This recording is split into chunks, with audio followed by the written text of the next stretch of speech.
যারা বেশ কয়েকদিন যাবৎ অক্লান্ত পরিশ্রম করে আজকের মিটিংকে সফল করে তুলেছেন, তাদের সকলের প্রতি আমি কৃতজ্ঞতা জানাচ্ছি।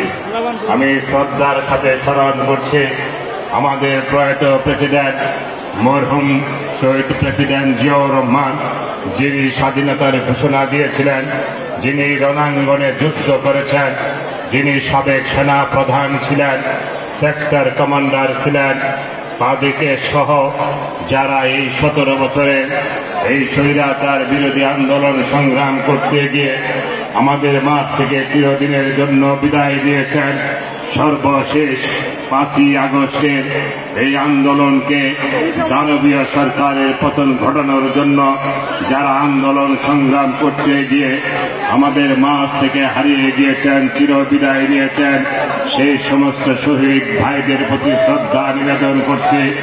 আমি সব সুস্থতা কামনা করছি।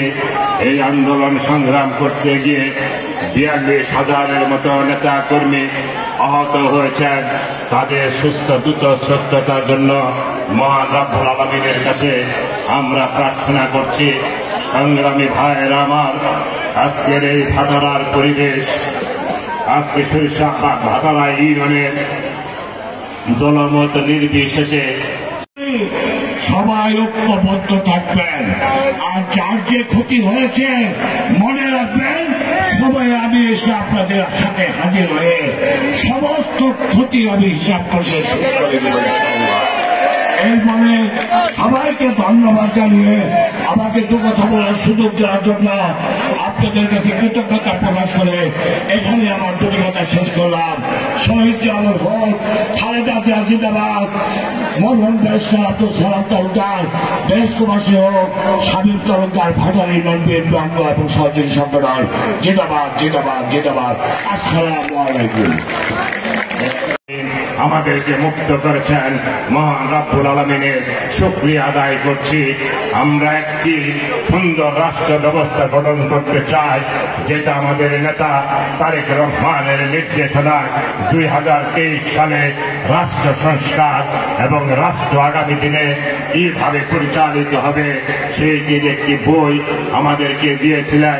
আমরা সেই বইগুলো বিভিন্ন জায়গায় বিতরণ করেছি, আপনাদের কাছে পৌঁছাতে পারি নাই। পৌঁছানোর মতো কোন পরিবেশ এই বিগত দিনে আমাদের ছিল না। তাই সাথী বন্ধুরা আমার, আমরা চেষ্টা করব আগামী দিনে এই বইগুলো আপনাদের হাতে তুলে দিব।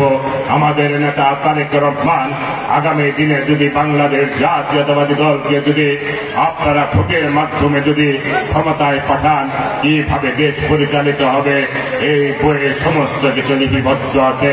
তাই আমি উদাত্ত আহ্বান জানাবো, ভাটারা ইউনিয়নের যারা নেতৃবৃন্দ আছেন, এই বইগুলো আমাদের কাছ থেকে নিয়ে ভাটারার প্রতিটি নাগরিকের কাছে যদি পৌঁছা দিয়ে সম্ভব হয়, তাহলে পৌঁছিয়ে দিলে আজকের যে আবার বিএনপির বিরুদ্ধে নতুন করে ষড়যন্ত্র শুরু হয়েছে, নতুন করে ষড়যন্ত্র করে বিএনপির ভাবমূর্তিকে যারা